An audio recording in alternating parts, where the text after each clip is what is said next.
আসসালামু আলাইকুম এভরিওয়ান। আজকে আমি একটা 2 pound vanilla cake decoration video share করছি আপনাদের সাথে।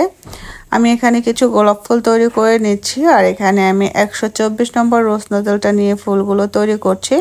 ফুলগুলো কিভাবে তৈরি করছি ভিডিওটা দেখে আসলে বুঝে নেবেন, এখানে তো বলার কিছুই নেই। আর গোলাপ ফুলগুলো একটু বারবার প্র্যাকটিস করলে আপনারা এমনিতেই পারবেন। আর এখন সবাই খুব সুন্দর গোলাপ তৈরি করতে পারে। আর এখানে তো আমি 124 নম্বর গোলাপ নজলটা ব্যবহার করেছি। 124 নম্বর গোলাপ নজল দিয়ে অনেক ধরনের গোলাপই তৈরি করা যায়। আসলে যখন আপনারা একটা গোলাপ তৈরি করতে পারবেন তখন অনেক ধরনের গোলাপ আপনারা তৈরি করতে পারবেন। আর বেশিরভাগই দেখবেন আমার কেকের উপরে গোলাপ ফুলের ডিজাইনগুলো বেশি থাকে। আসলে কারণটা হলো কি, আমার যে কাস্টমার আমাদের এলাকার, আসলে তারা সবাই এই যে গোলাপ ফুলের এই যে ধরনের কেকগুলো পছন্দ করে। আসলে তাদের প্রথম চয়েসই থাকে কেকের উপরে 2-3টা গোলাপ থাকবে, তো তাহলে কাস্টমার খুব হ্যাপি হয়ে যায়।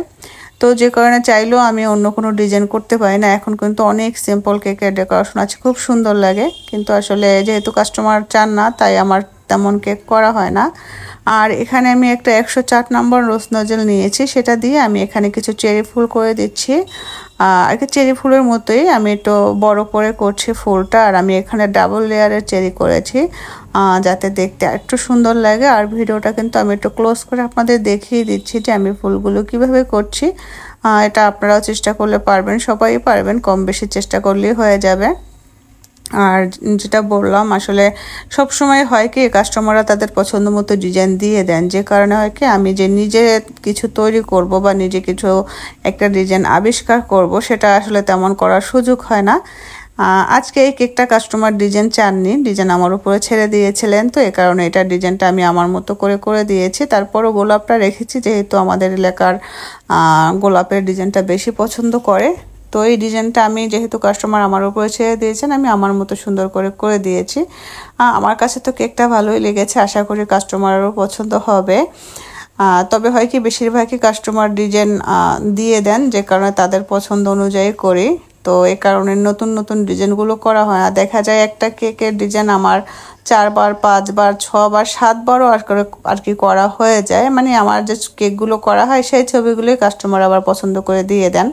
তো আসলে যদি কাস্টমার আমার উপরে ডিজাইনগুলো ছাড়েন তাহলে কিন্তু তারা নিউ নিউ ডিজাইন পান, নতুন নতুন ডিজাইন আমি করতে পারি, তারাও নতুন নতুন ডিজাইন পেতে পারে, কিন্তু আসলে তারা নিজেরা পছন্দ করে দিয়ে দেয়। আর যেহেতু বিজনেসটা কাস্টমারের পছন্দ অনুযায়ী আমি করি কেকগুলো, তো এই কারণে যখন মাঝে মধ্যে কাস্টমার আমার উপরে ডিজাইন ছেড়ে দেয় তখন আমি নতুন কিছু করার চেষ্টা করি। আর এখানে আমি একদম ছোট যে 104 নম্বর রোজ নজল 101 নম্বর যে রোজ নজলটা ছিল, আমি সেটা দিয়ে ছোট ছোট কিছু চেরি ফুল করেছি। আমার কাছে এই ধরনের ছোট ছোট চেরি ফুলগুলো খুব ভালো লাগে।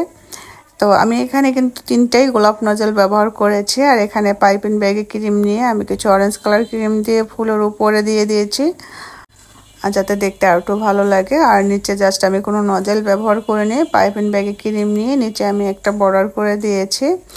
কেননা উপরটা অনেক গর্জিয়াস ছিল, তো নিচে বেশি ডিজাইনের প্রয়োজন হয় না, এই কারণে আমি এখানে নজল ব্যবহার করে নিই।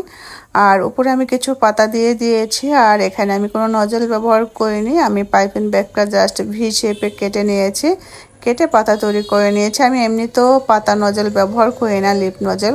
এটা খুবই সহজ, আপনারা একটা পাইপিং ব্যাগ নিয়ে ভি শেপে কেটে নেবেন, তাহলে খুব সুন্দর করে আপনারা পাতাগুলো দিতে পারবেন। আর কেকের উপরে লেখালেখিটা আসলে আমি বেশি করি না, আমার হাজব্যান্ডই করে। তো আজকে কাস্টমার এসে মানে 3:30টায় কেকটা নেওয়ার কথা ছিল, কাস্টমার 3:15টায় চলে এসেছেন। আর আমি একটু ব্যাংকে গিয়েছিলাম একটা কাজে, সেখান থেকে আসতে আসতে আমার 3:15 বেজে গিয়েছিল। আমি কেকের কাজেও দাঁড়িয়েছি, এর ভিতরে কাস্টমারও চলে এসেছিল। তো এই কারণে খুব দ্রুত কেকটা করেছি, কেকটা 15 মিনিটের ভিতরে ডেকোরেশন কমপ্লিট করেছি। আর এই জন্য লেখাটাও আমি লিখে দিয়েছি। লেখাটা আমার বেশি ভালো হয় না, আমার বরের লেখা সুন্দর হয়, সেজন্য তাকে দিয়েই লেখাই। এসে আমি আসলে চেঞ্জ করার টাইম পাইনি, সাথে সাথে কেকের কাজে লেগে গিয়েছিলাম যেহেতু ক্লায়েন্ট এসে দোকানে বসেছিল। তো এই তো আমার কেকটা হয়ে গেছে। কেমন লাগছে আপনাদের কাছে জানাবেন। যদি ভিডিওটি ভালো লাগে তাহলে আমার আইডিটি ফলো করে দিবেন, লাইক কমেন্ট শেয়ার করবেন।